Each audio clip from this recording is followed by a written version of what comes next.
First things first, gather your materials. You'll need organic garlic cloves, clean plastic water bottles, and room temperature water.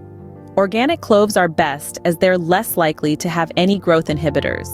As for the water bottles, clear ones are ideal so you can observe the root development. Now let's get started. Begin by cleaning your water bottles and cutting them in half. The top half will serve as a container for your garlic clove. Flip it over and place it into the bottom half, creating a self-contained planter. Next, separate the cloves from the garlic bulb.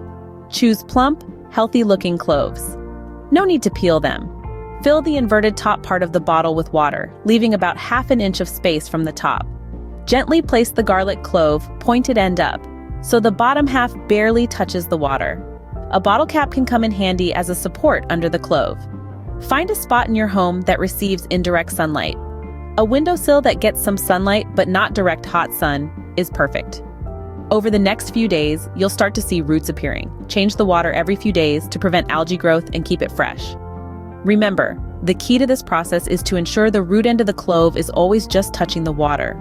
Adjust the water level as necessary. As your garlic grows, green shoots will emerge from the top of the clove. These can be cut and used as garlic greens in cooking. Once the roots have grown robust and plentiful, it's harvest time. Simply remove the garlic clove from the bottle. The roots can be used as a flavorful addition to various dishes.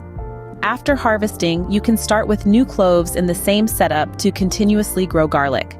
Growing garlic in water bottles is not only a fun project, but also a sustainable one.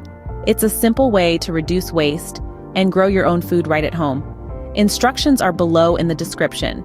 Don't forget to subscribe and help Magnolia Moon reach 1,000 subscribers.